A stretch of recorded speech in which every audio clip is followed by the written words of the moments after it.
ஆதியாகமம் 24வது அதிகாரம் 1வது வசனம். ஆபிரகாமை குறித்து நமக்கு நல்லா தெரியும். இந்த ஆதியாகமம் 24 எழுதப்பட்டிருக்கு. ஆபிரகாம் வயது சென்று முதிர்ந்தவனானான். கர்த்தர் ஆபிரகாமை சகல காரியங்களிலும் ஆசீர்வதித்து வந்தார். ஆதியாகமம் 12வது அதிகாரத்துல தேவன் ஆபிரகாமை அழைத்ததை நம்ம எல்லாரும் அறிந்திருக்கிறோம். அவர் தன்னுடைய தகப்பன் வீட்டில், அவருடைய தகப்பனுடைய ஊரில் அவர் தங்கி இருக்கிறார். ஆரானில் அவர் இருக்கிறாரு. அங்கேருந்து ஆண்டவர் என்ன செய்கிறாருன்னா, அவரை ஊர் என்கிற அந்த கல்தேயர் தேசத்திலிருந்து, நீ இங்கே இருக்காத, வேண்டாம், நீ கிளம்பி என் பின்னாடி வா, நான் காட்டுற இடத்திற்கு உன் தேசத்தை, உன் தகப்பன் வீட்டை, உன் இனத்தை விட்டுட்டு நீ என் பின்னாடி வான்னு கர்த்தர் சொல்லி அழைத்த உடனேயே அவர் தன்னுடைய 75வது வயதில் அவர் எல்லாத்தையும் அங்கே அவருடைய சொந்த ஊரை விட்டுட்டு அவர் என்ன செஞ்சிட்டாருன்னா, கர்த்தருடைய வார்த்தைக்கு கீழ்ப்படிந்து அவர் கிளம்பி எந்த ஊருக்கு போகிறோன்னே தெரியாமல் வார்த்தைக்கு மாத்திரம் கீழ்ப்படிந்து கிளம்பி வந்த ஆபிரகாமுக்கு கர்த்தர் பெரிய ஆசீர்வாதம் கொடுத்தார். அதை தான் இந்த ஆதியாகமம் 24:1 எழுதப்பட்டிருக்கிறது. கர்த்தர் ஆபிரகாமை சகல காரியத்திலும் ஆசீர்வதித்து வந்தார். 75வது வயதில் வந்த அவருக்கு 100வது வயதில் கர்த்தர் ஈசாக் என்கிற ஒரு பிள்ளையை கொடுத்து ஆசீர்வதித்தார். அது மாத்திரம் இல்லை, அநேக ஒட்டகங்கள், ஆடு மாடுகள், மிருக ஜீவன்கள், அநேக பொன் வெள்ளி, இப்படி எல்லா உலக சம்பத்துகளினால் ஆபிரகாமை கர்த்தர் ஆசீர்வதித்தார். ஆவிக்குரிய சகல ஆசீர்வாதங்கள். எப்போ அவர் கர்த்தரை கூப்பிட்டாலும் கர்த்தர் உடனே செவி கொடுப்பார். 2 பேரும் பேசுறது எப்படி இருக்கும்னா, ஃப்ரெண்டுகிட்ட பேசுகிற மாதிரி ஆபிரகாம் கர்த்தரோடு என்ன செஞ்சுட்டு இருந்தார், பேசிக்கிட்டே இருப்பார். 2 பேரும் சிநேகிதர்கள் போல ஒருவரோடு ஒருவர் அவங்க பேசிகிட்டே இருப்பாங்க. அப்படி ஆவிக்குரிய சகல ஆசீர்வாதங்களையும் பூமிக்குரிய சகல ஆசீர்வாதங்களையும் ஆபிரகாம் பெற்றுக்கொண்டதற்கான ஒரே காரணம் என்னென்னா, 12வது அதிகாரத்தில் கர்த்தர் சொன்ன வார்த்தை, நீ உன் தேசத்தையும் உன் இனத்தையும் உன் தகப்பனுடைய வீட்டையும் விட்டு புறப்பட்டு நான் உனக்கு காமிக்கிற தேசத்துக்கு போ. எப்படி போகணும் தெரியாது, எவ்வளோ நாளாகும் எதுவுமே தெரியாது, நான் காமிக்கிறேன், நீ போ. அப்படி கர்த்தர் விரல் நீட்டி காட்டின இடத்திற்கு போக அவன் எழுந்து புறப்பட தன்னை ஒப்பு கொடுத்து கீழ்ப்படிந்து இருந்ததுனால தேவன் அவனை சகல காரியங்களிலும் ஆசீர்வதித்து வந்தார். இன்னைக்கு நம்மளும் கூட அப்படிதான், கர்த்தர் காட்டுற வழியில் போக நம்ம கீழ்ப்படியும் பொழுது, அன்னைக்கு ஆபிரகாம்கிட்ட கர்த்தர் பேசினார், முகமுகமாக பேசினார், தரிசனமானார், ஃப்ரெண்டு போல் உட்கார்ந்து பேசினார். அதனால அவர் சொன்னார், கேட்டார். இன்றைக்கி கர்த்தர் என்கிட்ட என்ன செய்கிறதில்ல, அப்படி பேசுறது இல்லையே. நான் அப்புறம் எதை கேட்குறதுனா, கர்த்தர் நமக்கு என்ன கொடுத்துருக்கிறாரு, அருமையான வேதாகமத்தை கொடுத்துருக்கிறாரு. இதுதான் கர்த்தர் காட்டும் வழி. நான் உனக்கு போதித்து நீ நடக்க வேண்டிய வழியை உனக்கு காட்டுவேன். இந்த வேதத்தின் மூலமாக நீ எப்படி உன் வாழ்க்கையில் நடந்து கொள்ளணும், எப்படி பேசணும், எப்படி எங்கே போகணும், எங்கே போகக்கூடாது, என்ன பேசணும், என்ன பேசக்கூடாது, என்ன செய்யணும், என்ன செய்யக்கூடாது, இதெல்லாம் அவர் விரல் நீட்டி காட்டுகிறது இந்த வேத புஸ்தகத்தை தான். இதை நம்ம கையில் வச்சுட்டு, ஆண்டர் என் கூட இன்னும் பேசலை, ஆண்டர் என்கிட்ட பேச மாட்டுறாரு, அவங்ககிட்ட பேசுகிறாரு, இவங்ககிட்ட பேசுகிறாரு, என்கிட்ட மட்டும் ஆண்டர் பேச மாட்டுறாருன்னு யாருமே என்ன செய்ய முடியாது, சொல்ல முடியாது. எல்லார்ட்டையும் கர்த்தர் வேதத்தின் மூலமாக பேசுகிறவராக இருக்கிறார். இதன்படி நம்ம வாழும் பொழுது கர்த்தர் நம்முடைய சகல காரியங்களிலும் நம்மை ஆசீர்வதிக்கிறவராக இருக்கிறார். ஆபிரகாம் போல இல்லை, அவரை விட அதிகமாக தேவன் நம்மை ஆசீர்வதிக்க முடியும். இந்த வேதத்தின்படி நம்ம வாழ்ந்து காட்டும் பொழுது, தேவனுக்கு நம்ம சாட்சியாக இருக்கும் பொழுது. இப்படி ஆண்டவர் ஆபிரகாமை எல்லா விதத்துலேயும் அவர் அருமையாக ஆசீர்வதிச்சிருந்தார். இப்போ ஆபிரகாமுக்கு ஒரு குமாரன் பிறந்திருந்தா, நம்ம எல்லாருக்கும் தெரியாது, மறுபடியும் உங்களுக்கு சொல்ல தேவையில்லை. அவருடைய பெயர் ஈசாக்கு. 100வது வயதில் வாக்குத்தத்தத்தின் பிள்ளையாகிய ஈசாக்கை அவர் பெற்றெடுத்தார். இந்த ஈசாக்கை பெற்றெடுத்ததுக்கு அப்புறம் அவர் வளர்ந்து வர்றாரு. அவருக்கு கிட்டத்தட்ட இப்போ எத்தனை வயசு ஆயிடுச்சு அப்படின்னா, 40 வயசு ஆயிடுச்சு ஈசாக்குக்கு. ஈசாக்கு பிறந்து 40 வருஷம் ஆயிடுச்சு. ஈசாக்குடைய 37வது வயசில் அவங்க அம்மா இறந்து போயிட்டாங்க. ஈசாக்குடைய அம்மா யார்? சாராள், ஆபிரகாமுடைய மனைவி சாராள். சாராள் எப்போ இறந்து போகிறாங்கன்னா 127 வயசில், அதாவது ஈசாக்குக்கு 37 வயசாக இருக்கும்போது அவங்க அம்மா இறந்து போகிறாங்க. ஈசாக்குக்கு இன்னும் திருமணம் ஆகலை. கல்யாணத்தை பார்க்குறதுக்கு முன்னாடியே அவங்க அம்மா என்ன செஞ்சுட்டாங்க, இறந்து போயிட்டாங்க. இந்த சூழ்நிலையில் ஆபிரகாம் செய்கிறார் ஒரு காரியம். எனக்கு இத்தனை வருஷம் கழித்து ஆண்டவர் வந்து 100வது வயசில் பிள்ளையை கொடுத்தாரு. பிள்ளைக்கு இப்போ 40 வயசு ஆயிடுச்சு. பிள்ளைக்கு என்ன செய்யணும், அம்மாவும் இல்லை. அவள் எப்போ பார்த்தாலும் ஒரே பிள்ளைல்ல அவங்க அம்மாவுக்கு, அவங்களுக்கு தான் தெரியும். அம்மாவே ஒட்டிட்டு எதுக்கு எடுத்தாலும் அம்மாவையே சார்ந்திருக்கிற ஆண் பிள்ளைகள். அதுலேயும் ஒரே ஒரு பையன். அவன் அம்மாவே நினச்சி 3 வருஷமாக என்ன பண்ணிகிட்டு இருக்கிறான், அழுதுகிட்டே இருக்கான். ஐயோ எனக்கு அம்மா இல்லையே, அம்மா இருந்தால் எனக்கு வேணுன்றதை செய்வாங்களே, சாப்பாடு சமைச்சு தருவாங்களே, எனக்கு நல்ல அங்கேயே தைச்சி கொடுப்பாங்களே, என்னை நல்லா பார்த்துக்குவாங்களே, நான் ஒரு சின்ன வேலை கூட செய்ய விட மாட்டாங்களே அப்படின்னு சொல்லி ரொம்ப துக்கத்தில் இருக்கிறத அவருடைய தகப்பன் ஆபிரகாம் வந்து பார்க்குறாரு. பார்த்துட்டு அவர் என்ன செய்கிறாருன்னா, இப்படியே இவனை விட்டுறக்கூடாது, இவனுக்கு என்ன செஞ்சு வைக்கணும், திருமணம் செஞ்சு வைக்கணும். திருமணம் செஞ்சு வச்சா என்ன நடக்கும், இவன் துக்கம் நீங்கி இவன் ஆறுதலாக இருப்பானேன்னு ஆண்டர்கிட்ட அவர் ஜோம் பண்ணிகிட்டே இருக்கிறாரு. ஈசாக்கும் என்ன செய்கிறாருன்னா, தனக்கு வரப்போகிற எதிர்காலத்திற்காக அவர் கர்த்தரிடத்தில் காத்திருக்கிற ஒரு நல்ல ஒரு மனுஷனாக இருக்கிறாரு. அந்த சூழ்நிலையில் ஆபிரகாம் ஒரு காரியம் செய்கிறார். 24:2 வாசிக்கலாமா? அப்பொழுது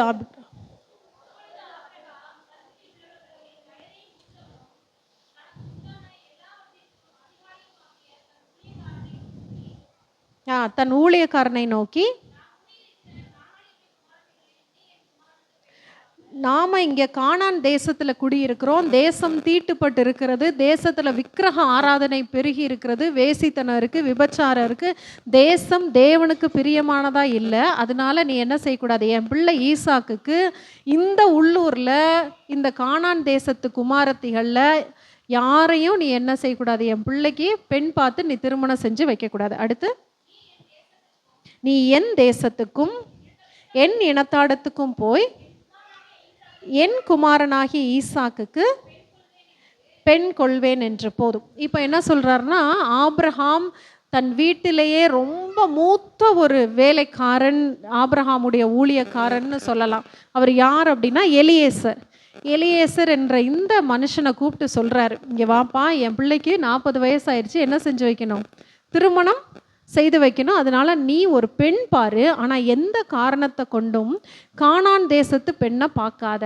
அதாவது என்ன அர்த்தம் அப்படின்னா, விக்கிரக ஆராதனை செய்கிற பெண்ணை, தேவனுக்கும் அந்த பெண்ணுக்கும் சம்பந்தமே இல்லைன்னா அந்த பெண்ணை நீ பார்க்காத. இந்த தீட்டுள்ள தேசத்தில் நீ பெண் பார்க்காத. நீ என்னோட ஊருக்கு போ, என்னோட ஊருக்கு போய் நீ என்ன செய்ய, நான் எந்த ஊரை விட்டுட்டு வந்தனோ அந்த ஊரில் போய் நீ பெண் பார்த்துட்டு அந்த பெண்ணை என்ன செய்யணும், அங்கேருந்து நீ இங்கே கூட்டிகிட்டு வரணும். நம்மளாம் என்ன செய்வோம், பொண்ணு பார்க்குறதுக்கு வீட்டிலேருந்து கிளம்பி பொண்ணு வீட்டுக்கு போவோம், பெண் பார்க்க போவோம்.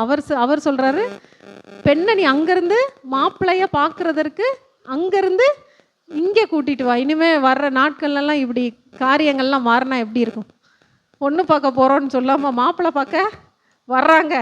இதெல்லாம் வேதத்தினுடைய கலாச்சாரமாக இருக்குது, அப்படி தானே? இந்திய கலாச்சாரம் வேணால் பெண்ணு பார்க்க போகிறதா இருக்கலாம், ஆனால் வேதத்தின் கலாச்சாரம் மாப்பிள்ளை பார்க்க போகிறதா. அதனால் மாப்பிள்ளையை பார்க்கலாம் வான்னு கையோடு நீ பெண்ணு ஓகேனா கூட்டிகிட்டு வந்துருன்னு சொல்லிட்டார். இப்போ எலியேசர் நல்லா மாட்டிக்கிட்டார். நமக்கு தெரியும்ல, கல்யாணத்துக்கு பொண்ணு மாப்பிள்ளை பார்த்தவங்களோட பாடலாம் புரோக்கர் அவங்க வேறு, அவங்க காசு வாங்கிட்டு அவங்க என்ன செஞ்சுருவாங்க, வேலையை முடிச்சிருவாங்க. ஆனால் பார்த்து கொடுத்தவங்க கடைசி வரைக்கும் என்ன செய்யணும், போராடிட்டே இருக்கணும். ஏன்னா சின்ன பிரச்சனைனாலும் அவங்க தலை தான் என்ன செய்யும், உருளும். ஏன்னா அதனால அவ்வளோ சீக்கிரம் யாரும் பொண்ணு மாப்பிள்ளைனா நான்லாம் சொல்லிடுவேன், பொண்ணு எப்படின்னு கேட்பாங்க, பொண்ணு எப்படின்னு 1 வருஷம் நீங்கள் வச்சு வாழ்ந்து பார்த்துட்டு எங்ககிட்ட ரிசல்ட்டு சொல்லுங்கள். ஏன்னா அதாவது வீட்டில் இருக்கும் போது நல்லா தான் இருக்குது, அது என்னமோ உங்கள் வீட்டுக்கு வந்தோடனே சேட்டை பண்ணிடுது. அதனால் என்ன செய்யக்கூடாது, பொண்ணு எப்படின்னு எங்கிட்ட கேட்காதீங்க, நீங்கள் தான் வச்சு வாழ்ந்து பார்த்துட்டு 1 வருஷம் கழித்து எப்படின்னு எங்ககிட்ட வந்து சொல்லணும். மாப்பிள்ளை எப்படின்னு இது வரைக்கும் மாப்பிள்ளை தண்ணி அடிக்கலை, நீங்கள் தண்ணி அடிக்க வச்சிடாதீங்கன்னு இப்போது சொல்ல வேண்டியதாக இருக்குது.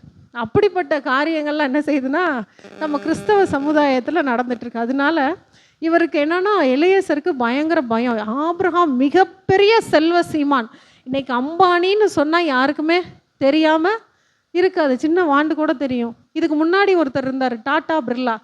டாட்டா பிர்லாவா ஏதாவது கேலி பண்ணால் கூட நீ பெரிய டாட்டா பிர்லாவா அப்படின்னு சொல்லி கேட்பாங்க. அப்படி வந்து ரொம்ப பேர் பெற்ற ஒரு நபர் ஆபிரகாம்.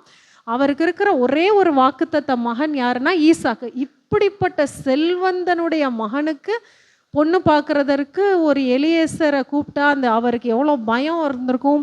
நம்ம ப்ராக்டிக்கலாக யோசிக்கணும்னா அது ரொம்ப கடினமான காரியம். ஏன்னா வரப்போகிற பெண் இவ்வளோ செல்வத்தையும் சரியாக கையாள தெரியணும். ஏனோ தானான்னு ஒரு பிள்ளையை கொண்டு வந்து உள்ளே உட்கார வைக்க முடியாது. அழகாக தானே இருக்குன்னு சொல்லி உள்ளே உட்கார வைக்க முடியாது. சிவப்பா நிறைய பேருக்கு பொண்ணு கலராக இருக்கணும், அழகாக இருக்கணும். அதெல்லாம் எத்தனை வருஷத்துக்கு இருக்கும்? ஒரு 5 வருஷத்துக்கு இருக்குமா? நானே கல்யாணம் பண்ண மாதிரி இப்போது இல்லை. அது மாதிரி தானே எல்லாரும் நீங்கள் உட்காந்துருக்கிறெல்லாம் கல்யாணம் தன்னைக்கு எப்படி இருந்தீங்க? இன்றைக்கி அப்படியே இருக்கிறோமா? அப்படியே இருக்க முடியாது. அதனால் அதெல்லாம் இல்லை. இந்த குடும்பத்துக்குள்ளே எந்த பெண் வந்தால் இந்த குடும்பத்தை அனுசரித்து நடத்த முடியும் அப்படின்றது தான் எலியேசருக்கு ரொம்ப முக்கியமான ஒரு கேள்வி. இந்த கேள்வியோடு அவர் என்ன செய்கிறாருன்னா, சரி அப்படியே ஒரு டவுட் வருது. ஆபிரகாம்கிட்ட போய் கேட்குறாரு, ஒருவேளை பெண்ணு என்கிட்ட இல்லை நான் மாப்பிள்ளையை பார்க்க வரமாட்டேன்னு சொல்லிட்டா நான் என்ன பண்ணுறது? வரமாட்டேன்னு சொல்லிட்டா சரி விட்டுரு. ஆனால் எந்த காரணத்தை கொண்டு மாப்பிள்ளையை மட்டும் எங்கே கூட்டிகிட்டு போயிடாத, பெண் வீட்டுக்கு பெண் குடும்பத்திற்கு கூட்டிகிட்டு போயிடாத, பெண்ணை மாத்திரம் இங்கே கூட்டிகிட்டு வா. ஒருவேளை பெண் உன் பின்னாடி வர பிடிக்கலன்னு சொல்லிட்டானா அதோட விட்டுரு, ஒன்றும் பிரச்சனை இல்லை, நீ மட்டும் பத்திரமா வந்து சேருன்னு சொல்லிடுறார். இவர் எலியேசர் பயங்கர ஜெபம், ஆண்டவரே நான் என்ன செய்ய போகிறேன், முக்கியமான இதுவரைக்கும் ஊழியக்காரர் ஆபிரகாம் எவ்வளவோ வேலை எனக்கு, என்னுடைய எஜமான ஆபிரகாம் எவ்வளவோ வேலை எனக்கு சொல்லியிருக்கிறார். ஒன்றில் கூட நான் குறையாக எதையுமே வச்சதில்லை, எல்லாத்தையும் நேர்த்தியாக செஞ்சுட்டேன். ஆனால் அதையெல்லாம் காட்டிலும் இது ரொம்ப முக்கியமான காரியம், அதெல்லாம் ஒருவேளை நானாக செஞ்சுருக்கலாம். ஆனால் இந்த காரியத்தை கர்த்தர் தான் எனக்கு செஞ்சு கொடுக்க முடியும். என்னுடைய எஜமான ஆபிரகாம் ரொம்ப வயது சென்றவர் ஆயிட்டார். இப்போ அவரால் என்ன செய்ய முடியாது, இங்கெல்லாம் வர முடியாது, பெண் பார்க்க வர முடியாது. என்னை நம்பி அனுப்பியிருக்கிறாரு, நான் சரியான பெண்ணாக கூட்டிகிட்டு வரணும்னு ஜெபத்தோடு கிளம்பி போகிறார். அவர் எப்படி கிளம்பி போகிறாருன்னு பார்க்கலாமா? ஆதியாகமம் 24வது அதிகாரம் 10வது வசனம். பின்பு அந்த ஊழியக்காரன் தன் எஜமானுடைய ஒட்டகங்களில் 10 ஒட்டகங்களை தன்னுடனே கொண்டு போனான். தன் எஜமானுடைய சகலவித உச்சிதமான பொருட்களும் அவன் கையில் இருந்தன. அவன் எழுந்து புறப்பட்டு போய் மெசொப்பொத்தோமியாவிலே நாகோருடைய ஊரில் சேர்ந்து போதும். இப்போ என்ன பண்ணுறாருன்னா, பல 1000 மைல்கள் கடந்து போகணும். அதனால் இவர் என்ன செய்கிறாரு, 10 ஒட்டகங்களை செலக்ட் பண்ணுறார். 10 ஒட்டகங்களும் யாருடைய ஒட்டகங்கள்னா ஆபிரகாமுடைய ஒட்டகங்கள். இப்போ இந்த தேசத்திலிருந்து, இவர் இருக்கிற இடத்துலேருந்து கானான் தேசத்தை கடந்து போகணும். அவர் மெசொப்பொத்தோமியா அப்படின்ற ஒரு ஊருக்கு போகணும். அது வேறு தேசம், பதான் அராமுக்கு போகணும். போகிற வழி பாதுகாப்பான வழி கிடையாது. இப்போ இருக்கிற மாதிரி ரோடு, அங்கங்கே போலீஸு, காரு, ஆம்புலன்ஸ் இதெல்லாம் நிற்காது. ரொம்ப மோசமான, அங்கே போகிற வழிப்போக்கர்கள் அங்கே போயிட்டுருக்கிறவங்கள பிடிச்சி திருடர்கள் எல்லா பொருட்களையும் கொள்ளையிட்டுருவாங்க, எல்லாத்தையும் வாங்கிடுவாங்க. இவர் வேற உச்சிதமான பொருட்களை கொண்டு போகிறாரு. அதனால இவர் அவருக்கும், அவர் ரொம்ப வருஷமாக இங்கே வேலை செய்கிறாரு, அவருக்கே சம்பளம் பல ஆயிரங்கள் பல லட்சங்கள். ஆனாலும் அவர் தன்னுடைய ஒட்டகங்களை கொண்டு போகாமல் தன் எஜமானாகிய ஆபிரகாமுடைய 10 ஒட்டகங்களை செலக்ட் பண்ணி அந்த 10 ஒட்டகங்களை கூட்டிகிட்டு போகிறாரு. 10 ஒட்டகங்கள் ஏன் எஜமானுடைய ஒட்டகங்களை எடுத்துகிட்டு போகிறாரு அப்படின்னா, ஒரு மிக வசதியான கார் வந்துச்சுனாலே நமக்கு தெரியும் இது சாதாரண நபருடைய கார் கிடையாது. இது ரொம்ப கலெக்டர் கார் பார்த்துருக்கோம்ல, வந்தோடனே நாங்கள் கலெக்டரேட் பக்கத்தில் இருக்கிறதுனால கலெக்டர் காரை அடிக்கடி பார்க்குற மாதிரி இருக்கும். பார்க்கும்போது டக்குன்னு எல்லாரையும் என்ன செய்வாங்க, கலெக்டர் வரார்னு விலக்கி விடுவாங்க. ஒரு தடவை இங்கே ஸ்டாலின் சிஎம் வந்திருந்தார்ல, சிஎம் கார் வரும்போது எல்லாருக்கும் பார்க்கும்போதே தெரியும் உள்ளே உட்காந்துருக்கிறது ஸ்டாலின் ஐயா தான் உள்ளே உட்காந்துருக்கிறாரு. காரு வித்தியாசமாக இருக்கும். அதே மாதிரி ஆபிரகாமுடைய ஒட்டகங்கள் மாத்திரம் மிக வித்தியாசமான ஒட்டகங்கள். அதற்கான ஒட்டகத்துக்கே பயங்கரமாக, இங்கே பார்த்துருப்பீங்க, இங்கே இருக்கிற விக்கிரக கோயிலில் இருக்கிற யானையெல்லாம் எப்படி அலங்காரம் பண்ணியிருப்பாங்கன்னு, அதுக்கே அவ்வளோ அலங்காரம்னா, தேவனுடைய மனுஷனாகிய ஆபிரகாம் செல்வ சீமானுடைய ஒட்டகங்கள் ரொம்ப நேர்த்தியாக நல்ல சால்வையினால், நல்ல மணிகளினால், தங்கத்தினால் அலங்கரிக்கப்பட்ட ஒட்டகங்களாக இருக்கும். அதை பார்க்கும் போதே என்ன தெரியும்னா, இது யாரோட ஒட்டகம், ஆபிரகாமோட ஒட்டகம்னு சொல்லி யாரும் பக்கத்தில் கொள்ளையடிக்கிறதுக்கு நெருங்கவே மாட்டாங்க, அவ்வளவு பயப்படுவாங்க. அதனால தான் இவர் என்ன செஞ்சுட்டாருன்னா, பிளான் பண்ணி நம்ம வெகு தூரம் பிரயாணம் பண்ணி பதான் அராமுக்கு போகணும், அதனால நம்ம என்ன பண்ணிடலான்னு சொல்லிட்டு ஆபிரகாமுடைய ஒட்டகங்களை தேர்ந்தெடுத்து 10 ஒட்டகங்கள், அதில் 10 ஒட்டகங்கள்லையும் 10 பேர் என்ன செஞ்சுருப்பாங்க, ஏறி அதை நடத்துவதற்கு உட்கார்ந்துருப்பாங்க. உச்சிதமான பொருட்கள், வைரம், வைடூரியம், நல்ல பொன் ஆபரணங்கள், விலையுயர்ந்த வஸ்திரங்கள், இது எல்லாத்தையும் எடுத்துகிட்டு, தின்பண்டங்கள், அவங்களுக்கு வழிக்கு தேவையான சாப்பாடு எல்லாத்தையும் எடுத்துகிட்டு இப்போ கிளம்பி போயாச்சு. போய் மெசபொட்டாமியாவில் போய் சேர்ந்தாச்சு. இப்போ ஊருக்குள்ளே வந்தாச்சு. இப்போ இந்த ஊருக்குள்ளே போய் பொண்ணை பார்க்கணும். இப்போ பார்க்குறதற்கு முன்னாடி என்ன நடக்குது அப்படின்னா, அவர் தனக்குள்ள சிந்திச்சு பேசிகிட்டு இருக்கிறார். 12வது வசனம். என் எஜமானாகிய ஆபிரகாமுக்கு தேவனாய் இருக்கிற கர்த்தாவே, இன்றைக்கு நீர் எனக்கு காரியம் சித்திக்க பண்ணி என் எஜமானாகிய ஆபிரகாமுக்கு தயவு செய்தருளும். இதோ இப்ப அவர் எங்க நிக்கிறார்னா, ஒரு கிணறு பக்கத்துல நிக்கிறார். அந்த ஊரோடைய என்ட்ரன்ஸ்ல ஒரு பெரிய கிணறு இருக்கு, அங்க நிக்கிறாரு. இதோ நான் இந்த தண்ணீர் துறவண்டியிலே நிற்கிறேன், இந்த ஊராருடைய பெண்கள் தண்ணீர் மொள்ள புறப்பட்டு வருவார்களே. இப்போ நான் ஒரு கிணற்றின் பக்கத்தில் ஒரு துறவண்டையில் நான் நிற்கிறேன். இப்போ இந்த துறவு ஃபுல்லாக தண்ணி இருக்குது. இங்கே தண்ணி எடுக்கிறதற்காக இந்த ஊருடைய பெண்கள் வருவாங்கல்ல அப்படின்னு சொல்லிட்டு அவர் ஒரு காரியத்தை ஆண்டர்கிட்ட சொல்கிறாரு. நான் குடிக்க உன் குடத்தை சாய்க்க வேண்டும் என்று நான் சொல்லும்போது குடி என்றும், உன் ஒட்டகங்களும் குடிக்கும்படி வார்ப்பேன் என்றும் சொல்லும் பெண் எவளோ, அவளே நீர் உம்முடைய ஊழியக்காரனாகிய நியமித்தவளாய் இருக்கவும் என் எஜமானுக்கு அனுக்கிரகம் செய்தீர் என்று நான் அதனாலே அறியவும் செய்தருளும் என்றார். இப்போ என்ன பண்ணிட்டாருன்னா, மெசபொத்தாமியாவுக்கு வந்துட்டார். இப்போ பொண்ணு பார்க்கணும். இப்போ அவர் ஒரு கிணறு கிட்ட நிற்கிறாரு. ஏன்னா எங்கே போய் பெண்ணை பார்க்க, ஒவ்வொரு வீட்டையாக தட்டி தட்டி என்ன செய்ய முடியாது, உங்கள் வீட்டில் பொண்ணு இருக்கான்னு என்ன செய்ய முடியாது, கேட்க முடியாது. ஏன்னா மிகப்பெரிய இவர் ஊருக்குள்ளே வந்துட்டாலே என்ன செஞ்சிடும், இவர் யாருன்றது ஓரளவு எல்லாருக்கும் தெரிஞ்சிடும். அப்படிப்பட்ட ஒரு நபர் இறங்கி போய் எங்கே என்ன செய்ய முடியாது, பெண்ணை பார்க்க முடியாது. அதனால இவர் தேவன்ட்ட அந்த துறவண்டையில் நின்று ஒரு அடையாளத்தை கேட்குறாரு. என்ன அடையாளம்னா, இங்கே நிறைய பெண்கள் தண்ணி எடுக்கிறதுக்கு மொண்டு வீட்டுக்கு செல்றதுக்கு வருவாங்க. வரும்போது நான் பொதுவாக ஒரு அனௌன்ஸ்மெண்ட் கொடுப்பேன், பொதுவாக ஒரு அறிவிப்பு கொடுப்பேன். என்ன கொடுப்பேன் அப்படின்னா, தண்ணி வேணும். என்ன அறிவிப்பு? தண்ணி வேணும். இன்றைக்கி நிறையா வீட்டில் இந்த பிரச்சனையை பார்க்க முடியும். தண்ணி வேணும்னு கேட்டால், உனக்கு கை இல்லையா, கால் இல்லையா, நீ போய் எந்திரிச்சு குடிக்க மாட்டியா, உனக்கு குடிக்க தெரியாதா, தண்ணியை உடனே கேட்ட உடனே கொடுக்க தெரியாது. அந்த தண்ணியை வச்சு என்னது நிறையா பிரச்சனை வருது. அதனால அவர் என்ன செஞ்சிட்டாரு, தண்ணி கொடுக்கறதற்கு யார் முன் வர்றாங்களோன்ற மாதிரி ஒரு அடையாளத்தை கேட்குறார். நான் குடிக்க உன் குடத்தை சாய்க்க வேண்டும் என்று நான் சொல்லும்போது எந்த பெண் வந்து உடனே நீயும் குடி, உன்னுடைய 10 ஒட்டகங்களுக்கும் மொண்டு வார்ப்பேன்னு சொல்கிறாளோ அந்த பெண்ணு தான். இதை முதலே சொல்லியிருந்தா எல்லாரும் என்ன செஞ்சுருப்பாங்க, முந்தி வந்து நான் கொடுக்குறேன்னு சொல்லியிருப்பாங்க. ஆனால் இவர் அடையாளத்தை தேவனிடத்தில் கேட்குறாரு. எப்போ நமக்கு டெஸ்ட்டு ஆண்டவர் வைப்பாருன்னு நமக்கே ஒரு மிகப்பெரிய ஆசீர்வாதத்திற்கு ஒரு டம்ளர் தண்ணியே சில நேரம் ஒரு பெரிய அடையாளமாக இருக்கும். அதனால தான் வசனத்தில் எழுதியிருக்கு, ஒரு கலசம் தண்ணீர் கொடுத்தாலும் இந்த சிறியரில் ஒருவருக்கு என்னவா, நிறைய பொன் வெள்ளி 1000 ரூபாலாம் இல்லை, ஒரே ஒரு கலசம் தண்ணீர் கொடுத்தாலும் அதற்குரிய பலனை அடைந்தே தீர்வான்னு கர்த்தர் சொல்லியிருக்கிறார். அப்படி இருக்கும்போது இவர் சொல்லிட்டார், தண்ணி தான் ரொம்ப முக்கியம். தண்ணி வந்து ஏன்னா வீட்டில் யாருக்கு தண்ணி தவிச்சாலும் உடனே எந்திரிச்சு போய் பிள்ளைங்களாம் என்ன செய்யணும், தண்ணி கொடுக்கணும். அதெல்லாம் நாங்கள் எங்கள் பிள்ளைங்களுக்கு சொல்லி கொடுக்குறோம். நீங்கள் அதை அவங்க இப்போ செஞ்சிட்ருக்குறாங்க. நீங்கள் என்ன செய்யணும், உனக்கு கை இருக்கா, கால் இருக்கா, நீ போய் மோந்து குடிக்க மாட்டியா, யார் தண்ணி கேட்டாலும் சரி, தண்ணின்னு யார் கேட்டாலும் உடனே என்ன செய்யணும், வேகமாக எடுத்து கொண்டு வந்து கொடுக்குற நல்ல மனிதர்களாக நம்ம என்ன செய்யணும், நல்ல பிள்ளைங்களாக இருக்கணும்.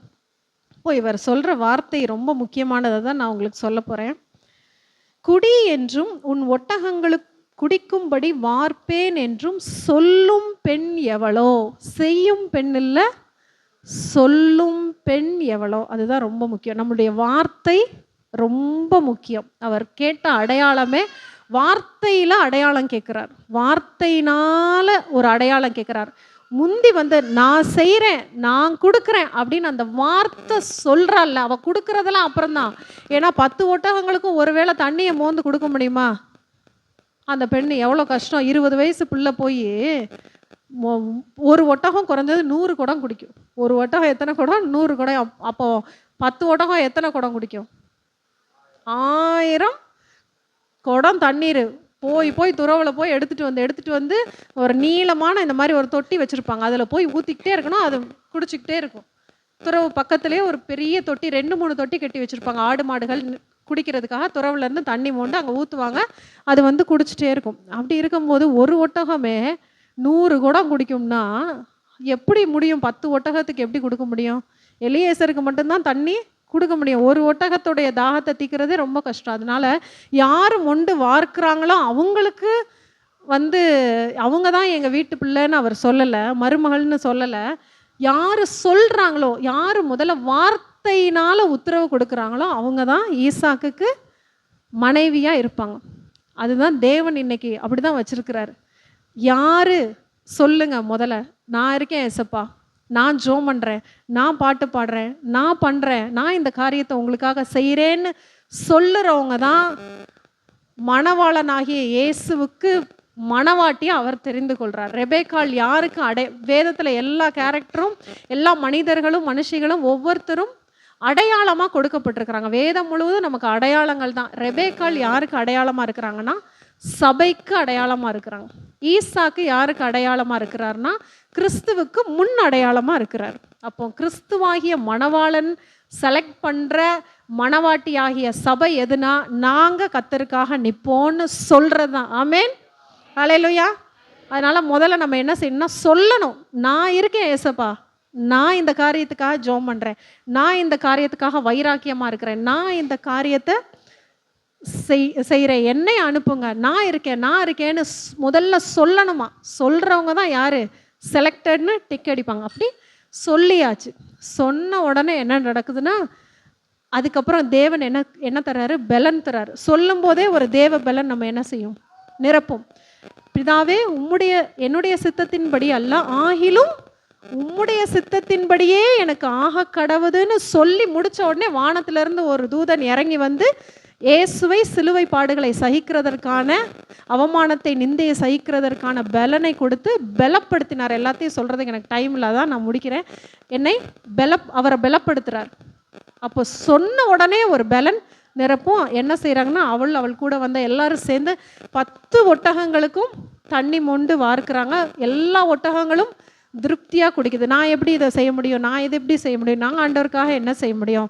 நான் போய் யாருக்காக ஜோம் பண்ணி என்ன நடக்க போகுது? இல்லை, முதல்ல நீங்கள் என்ன செய்யுங்க? சொல்லுங்க. சொன்ன உடனே தேவனுடைய பலன் உங்களை நிரப்பும் பொழுது என்ன செய்வோம்னா நம்ம எழுந்து நம்ம புறப்பட்டு ஆண்டருக்காக அநேக காரியங்களை செய்யலாம். எங்கள் பிரதர் கூட அப்படி தான். என் கணவர் அவங்க படுத்துகிட்டே இருந்தாங்க. வேற ஒரு வீடு, வேற ஒரு குடும்பமாக இருந்தால் என்ன நடக்கும்னா அப்படியே என்ன செஞ்சுருவாங்க, 1 வருஷமாக படுக்கவே போட்டு சாப்பாடு கொடுத்து படுக்க போட்டு சாப்பாடு கொடுத்து அப்படியே படுத்தே இருக்க வேண்டியதான். நான் ஃபஸ்ட்டு சொன்னேன், நீங்கள் முதல்ல எழும்புங்க. ஏன்னா ஆண்டர் நமக்கு சொல்கிறது அதுதான், எலும்பு. ஃபஸ்ட்டு என்ன செய்யணும்? நம்ம எழும்பி அதுக்கப்புறம் தான் நம்ம பிரகாசிக்க முடியும். படுத்தே இருந்தோன்னா நம்ம என்ன செய்ய முடியாது?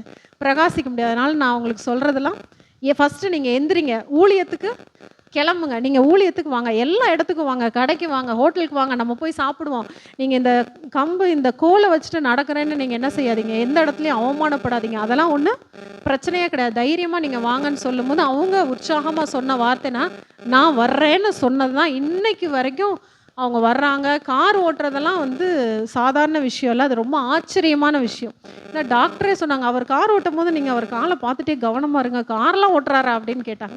ஆமாம், கார்லாம் ஓட்டுறாரு. காரணம்னா சொன்ன வார்த்தை, நான் ஓட்டுவேன். எதுக்காக? சினிமாவுக்கு போகிறதுக்கு, அங்கே போகிறதுக்கு, ஊர் சுற்ற போகிறதுக்கு இல்லை, தேவனுடைய ஊழியத்தை செய்கிறதுக்காக நான் என்ன செய்வேன்? கார் ஓட்ட. அதுக்கு தான் தேவன் எங்களுக்கு வாகனத்தை கொடுத்துருக்குறார். அந்த நோக்கத்தை சரியாக நான் பயன்படுத்துவேன். எனக்கு நீங்கள் ஓட்டுறதுக்கு பலன் தாங்க, நான் ஓட்டுவேன்னு சொல்லும் பொழுது தேவன் இன்னைக்கு வரைக்கும் கிருபையாக அவர் கிட்டத்தட்ட ஒரு 8 மாதமாக 7 மாதமாக கார் ஓட்டுறதுக்கு கர்த்தர் பலன் கொடுத்துருக்கிறார். ஊழியத்தை நான் செய்வேன். இந்த மைக்கெல்லாம் அவங்களுக்கு பிடிக்கிறதற்கான பலனே அவங்க கைகளில் கிடையாது. நான் பிடிப்பேன் அப்படின்னு சொல்லும் பொழுது ஆண்டவர் என்ன செய்கிறாரு, பலப்படுத்தி பிடிக்க வைக்கிறார். நல்லா இருந்த ட்ரீட்மெண்ட் இல்லாத நாட்கள்லாம், அதுக்கு முன்னாடிலாம் கொக்கலாஞ்சேரிக்கு மட்டும்தான் 4வது வாரம் வருவோம். இப்போ கர்த்தர் 2 ஊழியங்களை ஒரே நாளில் கொடுத்துருக்கிறார். ஹல்லேலூயா. அங்கேயும் நாங்கள் போயிட்டு அங்கேயும் ஆண்டவர் அவங்கள துதித்து மைக்க பிடிச்சி பாட வைக்கிறாங்க துதி ஆராதனையில். அதை முடிச்சுட்டு அதனால தான் நாங்கள் லேட்டாக வரோம். நீங்கள் எங்களை விட என்ன செய்றீங்க, நல்லா லேட்டாக வரீங்க. நீங்கள் என்ன செய்யணும், நாங்கள் வர்றதுக்கு முன்னாடியே உட்காந்து பாட ஆரம்பிச்சிடணும். ஏன்னா நாங்கள் ஆண்டவரை துதிச்சுட்டு வரோம். இப்போ துதிக்கவும் ஆண்டவர் பலன் கொடுத்துருக்காரு. அப்போ நீங்கள் சொல்லும் பொழுதே ஒரு தேவ பலன் உங்களை நிரப்பும். அதனால் என்ன செய்யுங்க, முதல்ல சொல்லுங்கள். ஆண்டவர் கேட்குற அடையாளமே யார் சொல்லுவா, யார் சொல்லுவான்னு காத்திருக்கிறா. நான் சொல்கிறேன்ப்பான்னு நீங்கள் என்ன செய்யணும், ஆண்டவருக்காக காரியங்களை சொல்லணும். இப்படி சொல்லிவிட்டு அவங்க எல்லாத்தையும் செய்கிறாங்க. ஆதியாகமம் 24:19. கொடுத்த பின் உம்முடைய ஒட்டகங்களும் குடித்து தீரு மட்டும் அவைகளுக்கும் மொண்டு வார்ப்பேன் என்று சொல்லி சீக்கிரமாய் தன் குடத்து தண்ணீரை தொட்டி நான் சொன்னேன்ல, தொட்டி வச்சுருப்பாங்க, தொட்டியிலே ஊற்றிவிட்டு இன்னும் மொண்டு வர துறவண்டையிலே ஓடி அவனுடைய ஒட்டகங்களுக்கெல்லாம் மொண்டு வார்த்தாள். எல்லா ஒட்டகங்களும் 10 ஒட்டகமும் 10 ஒட்டகத்து மேலே உட்கார்ந்துருந்த வேலைக்காரர்கள் எலியேசர் எல்லாரும் தண்ணி தாகம் தீர்ற அளவுக்கு என்ன செஞ்சாச்சு, குடிச்சு முடிச்சாச்சு. அடுத்ததாக என்ன நடக்குதுன்னா, இவங்க வீட்டுக்கு போகிறாங்க. வீட்டுக்கு போகிற காரியங்கள் என்ன நடக்குதுன்னா, எலியேசர் இந்த 10 ஒட்டகம் கூட வந்த சட்டி சாமான் எல்லாத்தையும் தூக்கிட்டு இப்போ யார் வீட்டுக்குன்னா, ரெபேக்காள் யார் தண்ணி கொடுத்தாங்களோ அவங்க இப்போ என்ன செய்கிறாங்கன்னா, நீங்கள் எங்கள் வீட்டுக்கு வாங்க அப்படின்னு வீட்டிலையும் இடம் கொடுக்குறாங்க. வீட்டுக்கு வந்தாச்சு. இவர் முடிவு பண்ணிட்டார்ல, இந்த பெண்ணு தான் சொல்லியாச்சு, யார் தண்ணி கொடுக்குறேன்னு சொல்கிறாங்களோ அந்த பெண்ணுன்னு இந்த பெண்ணை செலக்ட் பண்ணியாச்சு. இப்போது எலியேசர் எங்கே போய் பேசுனா, பெண் வீட்டில் போய் பேசணும்ல, உங்கள் பெண்ணை நாங்கள் கூட்டிகிட்டு போக வந்திருக்கோம், இந்த மாதிரி அடையாளம் கேட்டோம், உங்கள் பெண்ணு தான் தண்ணிலாம் கொடுத்துச்சு அப்படின்னு எல்லாம் சொல்கிறதுக்காக போகிறாங்க. போன உடனே அவங்க சரி, அவங்க வீட்டில் எல்லாருக்கும் ஆபிரகாம் வீட்டுக்கு என் பிள்ளை மருமகளாக போதா, ரொம்ப சந்தோஷம், இது பெரிய பாக்கியம் அப்படின்னு சொல்கிறாங்க. சொல்லி அவளை எங்களுக்கு சம்மதம் அப்படின்னு சொல்கிறாங்க. இந்த ரெபேக்காள் கடைசியில் யாருன்னு பார்த்தா சொல்லுவாங்கள்ல, கல்யாணம்லாம் முடிஞ்சு பார்த்தா, ஓ நீங்கள் எங்களுக்கு ரொம்ப சொந்தமா, அந்த வழியில் சொந்தமா, அப்பா வீட்டு வழியில் சொந்தமா, அப்பா அப்படி சில புதிய உறவுகள்லாம் திருமண வீட்டில் நம்ம கண்டுபிடிப்போம்ல, அதே மாதிரி இங்கே ஒரு உறவு மறுபடியும் புதுப்பிக்கப்பட்டு கண்டுபிடிக்கப்படுது. என்ன அப்படின்னா, ஆதியாகமம் 11வது அதிகாரம் 11வது அதிகாரத்தில் 27வது வசனம். ஆதியாகமம் 11. தேராகுடைய வம்ச வரலாறு.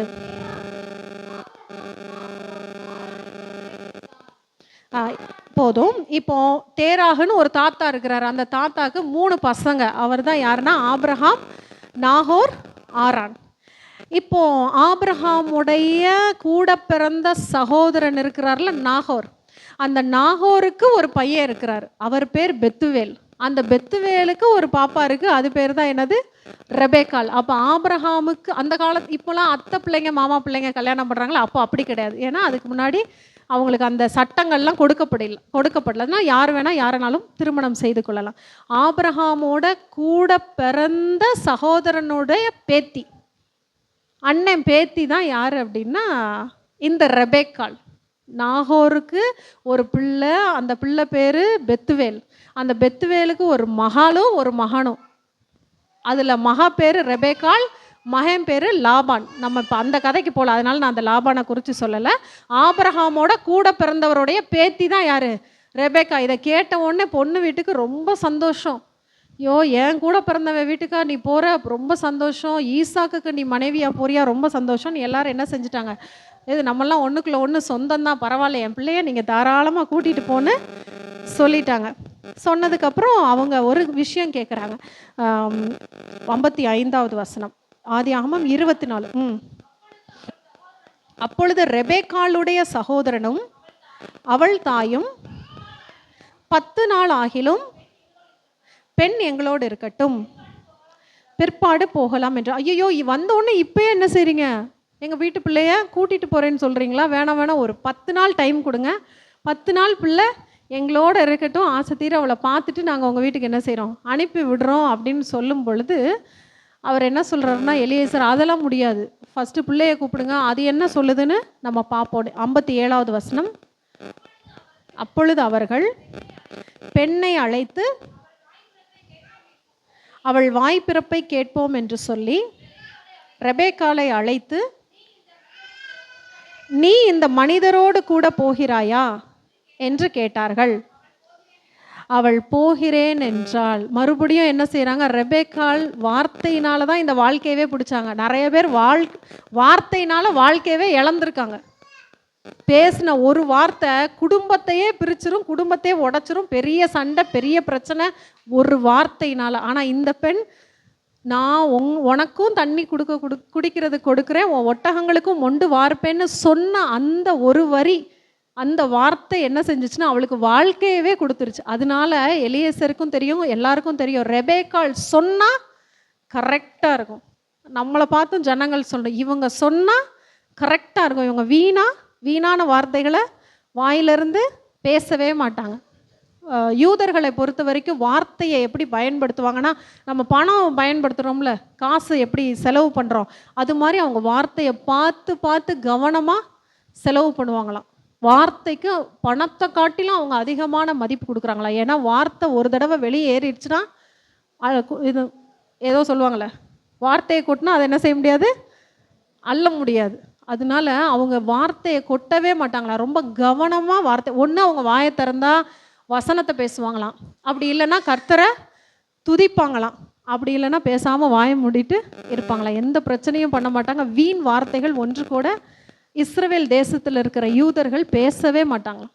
அதனால ரெபேக்காள் அந்த நாட்கள்லேயே அப்படி இருந்திருக்கிறாங்க. அதனால அவளுடைய வாய்ப்பிறப்பை கேட்போன்னு சொல்கிறாங்க. ஆனால் அவங்க சொன்ன வார்த்தை, 10 நாள் எங்கள் அம்மா அப்பா கூட நான் இருந்துட்டு வரேன், எங்கள் அண்ணன் கூட நான் லாபான் கூட இருந்துட்டு வரேன்னு சொல்ல, உடனே என்ன சொல்லிட்டாங்க, நான் போகிறேன், எனக்காக நியமிக்கப்பட்ட மணவாளனை பார்க்க நான் போகிறேன் அப்படின்னு சொன்ன வார்த்தை எவ்வளோ பெரிய வார்த்தைனா, பெரிய ஆசீர்வாதமான வார்த்தையாக அது மாறி இருக்கு. என்னன்னா 60வது வசனம், ரெபேக்காளை வாழ்த்தி, எங்கள் சகோதரியே நீ கோடா கோடியாய் பெருகுவாயாக. ஆமேன், ஹல்லேலூயா.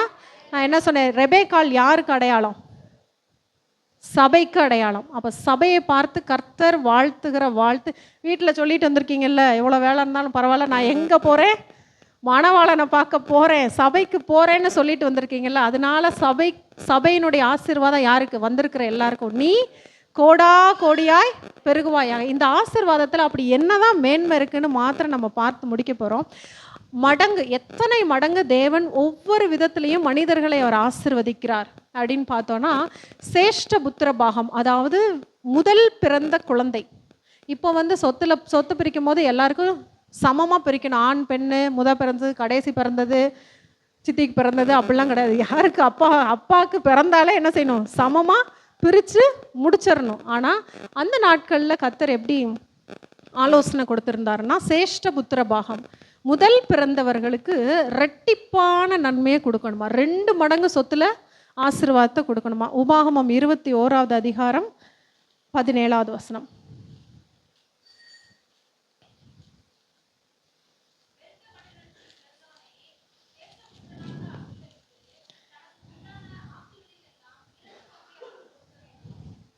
ஆஸ்திகளிலெல்லாம் எத்தனை பங்கை கொடுக்கணுமா, அது என்ன ஒரு கதை, ஒரு சம்பவமாக ஆண்டர் சொல்லியிருப்பார், ஒரு சூழ்நிலை நிமித்தம் சொல்லியிருப்பார்.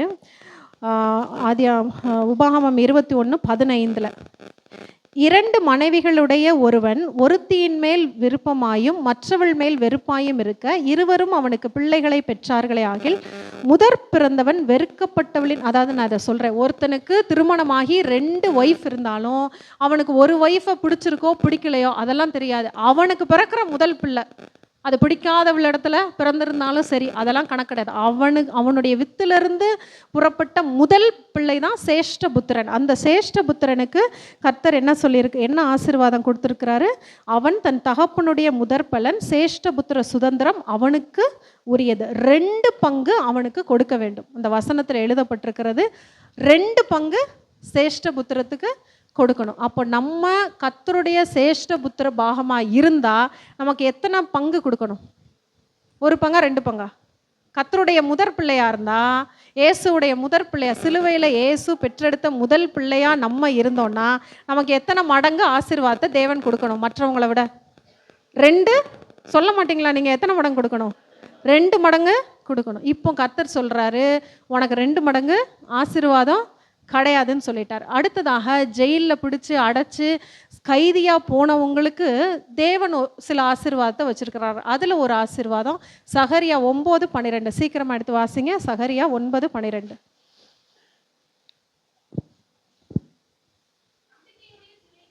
நம்பிக்கையுடைய சிறைகளே அரணுக்கு திரும்புங்கள், ரெட்டிப்பான நன்மையை தருவேன். சிறைப்பட்டு இருக்கிறவங்களுக்கு கர்த்தர் சொல்லுகிற வார்த்தை எத்தனை? ரெட்டிப்பான நன்மை. கர்த்தர் சொல்கிறாரு, இந்த ரெட்டிப்பான நன்மையை உனக்கு, யாருக்கு சொல்கிறாரு? உங்களை பார்த்து சொல்கிறாரு, இந்த ரெட்டிப்பான நன்மையை உனக்கு கிடையாது. அடுத்ததாக வெட்கப்பட்டு அவமானப்பட்டு இருந்தவங்களுக்கு ஒரு 9:12. சகரியா 9:12. வெட்கப்பட்டு அவமானப்பட்டு இருந்தவங்களுக்கு ஆண்டர் ஒரு வார்த்தை வேதத்தில் எழுதப்பட்டிருக்கு. ஏசாயா 61:7. உங்கள் வெட்கத்துக்கு பதிலாக 2 அத்தனையாய் விழும். எங்கெல்லாம் வெட்கப்பட்டீங்களோ அங்கெல்லாம் உங்களுக்கு எத்தனை மடங்கு பலன் வரும்னு இங்கே வேதத்தில் எழுதப்பட்டிருக்கு. 2 அத்தனை, அதாவது 2 fold, 2 மடங்கு ஆசீர்வதிக்கப்படுவீங்கன்னு எழுதிருக்கு. இப்போ ஆண்டர் அதையும் என்ன பண்ணிட்டாரு? நமக்கு கேன்சல் பண்ணிட்டார். அது அடுத்து யோபுடைய வாழ்க்கையில் 42வது அதிகாரத்தை எடுத்துக்கொள்ளுங்க. யோபு 42:10.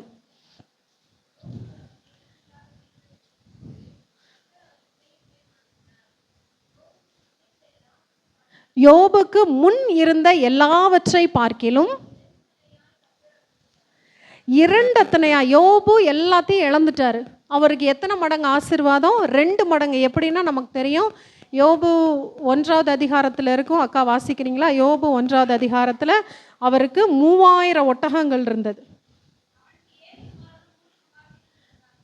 7 குமாரர் 3 குமார்த்தே.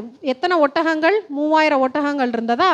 500 ஏர் மாடுகள், 500 கழுதைகள் இருந்தது. ரெட்டத்தனையாய் 42வது அதிகாரத்தில் அவர் ஆசீர்வதிக்கும் பொழுது 3000 ஒட்டகம் 7000 ஒட்டகமாக மாறுது. 500 ஏர் மாடு 1000 ஏர் மாடாக மாறுது. 500 கழுதை 1000 கழுதைகளாக மாறுது. இப்படி 2 மடங்கு ஆசீர்வாதம். வேதத்தில் இருக்கிற 2 மடங்கு ஆசீர்வாதத்தை நான் சொல்லிகிட்டே இருக்கிறேன். அதனால தேவன் நம்மளை ஆசீர்வதிக்க இப்போ விரும்பலை. அடுத்ததாக 5 மடங்கு ஆசீர்வாதங்கள் வேதத்தில் எழுதப்பட்டிருக்கிறது. ஆதியாகமம் 43வது அதிகாரம் 34வது வசனம்.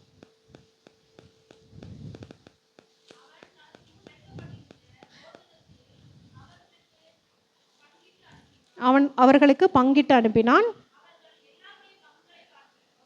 எல்லாருடைய பங்குகளை பார்க்கிலும் பென்யமீனுடைய பங்கு 5 மடங்கு அதிகமாக இருந்தது.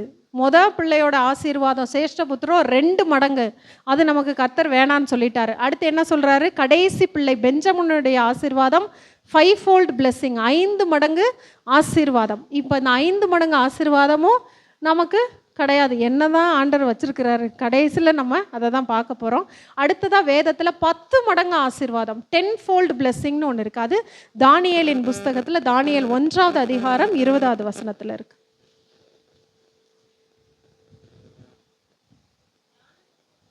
ம்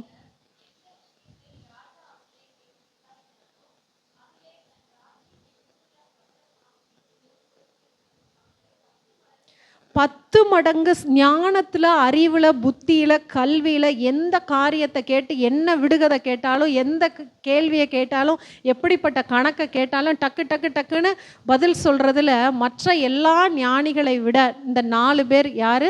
தானியேல், ஷாத்ராக், மேஷாக், ஆபேத்நகோ. இவங்களுக்கு தேவன் என்ன ஆசீர்வாதம் கொடுத்துருந்தாருன்னா 10 மடங்கு 10 times 10 fold 10 times அவங்களுக்கு 10 மடங்கு சமர்த்தராக இருக்கிறதற்கா. ஒரு கேட்பாங்கல்ல, ஒரு பிள்ளைகிட்ட கேட்டுட்டு இருப்பாங்க 2 × 2 எவ்வளோன்னா அது யோசிச்சிட்டே இருக்காங்க. பின்னாடி இருக்கிற பிள்ளை 4ன்னு டக்குன்னு பதில் சொல்கிற மாதிரி 43 × 53 43 பெருக்கல் 500 அப்படி கேட்ட உடனே 10 மடங்கு சமர்த்தர் என்ன செய்ய மாட்டாங்க, கேல்குலேட்டர் பதில் சொல்கிறதுக்கு முன்னாடி அவங்க சொல்லிடுவாங்க. அதுதான் ஒரு எடுத்துக்காட்டுக்காக சொல்கிறேன். அப்படி 10 மடங்கு ஞானத்தில் அவங்களுக்கு ஆசீர்வாதத்தை கொடுத்துருந்தார்.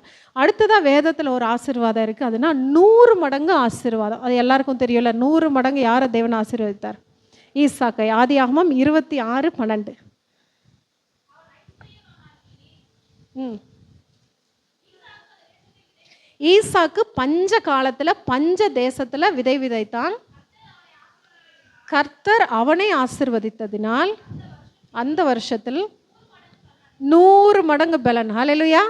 ஈசாக்குக்கு எத்தனை மடங்கு பலன்? 100 மடங்கு பலன். இன்னைக்கு நம்மளை பார்த்து சொல்றாரு, அந்த உனக்கு 100 மடங்கு பலனும் கிடையாது. அடுத்தது உபாகமம் 1வது அதிகாரம் 11வது வசனம். இது உங்களுக்கு தெரிஞ்ச வசனம் தான், நீங்கள் சொல்லலாம். எல்லாரும் சேர்ந்து இந்த வசனத்தை வாசிக்கலாமா? உபாகமம் 1:11. எல்லாரும் சேர்ந்து.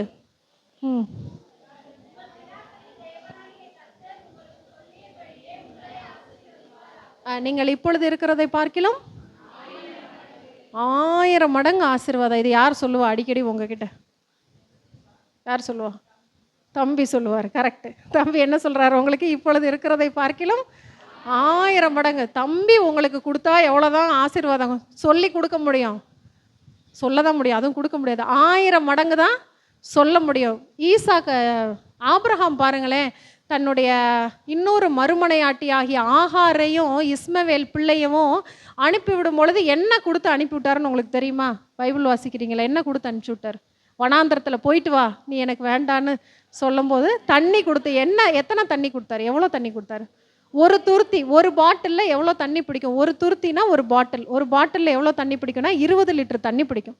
அவர் என்ன கொடுத்து அனுப்புனார்னா வெறும் 20 லிட்டர் தண்ணி தான் ஆபிரகாம் ஆகாருக்கு கொடுத்தாரு. ஆபிரகாம் கொடுத்தா ஆகாருக்கு வெறும் 20 லிட்டர் தண்ணி தான் கொடுக்க முடியும். ஆனால் தேவன் என்ன கொடுத்தாரு? ஒரு ஊற்றையே கொடுத்தாரு. ஆமேன்.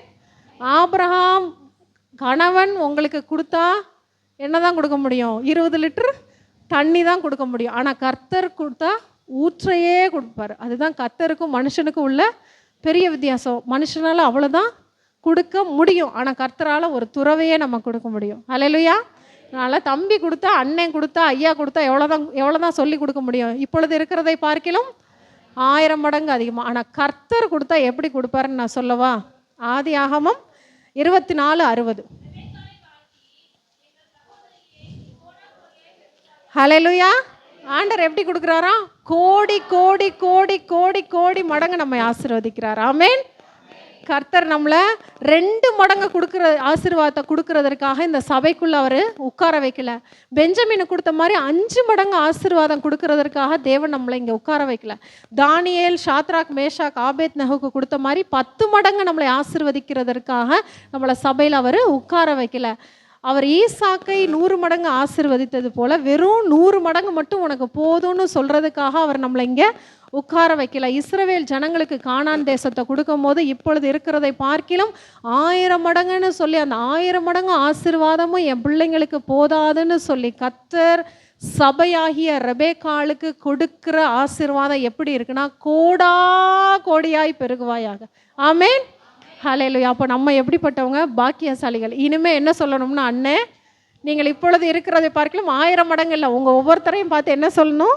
கோடா கோடியாய் நீங்கள் பெருகுவீர்கள். நான் தான் உங்களுக்கு அதை சொல்லி ஆரம்பிக்க போகிறேன். நீங்கள் ஒவ்வொருத்தரும் கோடா கோடியாய் பெருகுவீர்களாக. ஆமேன்.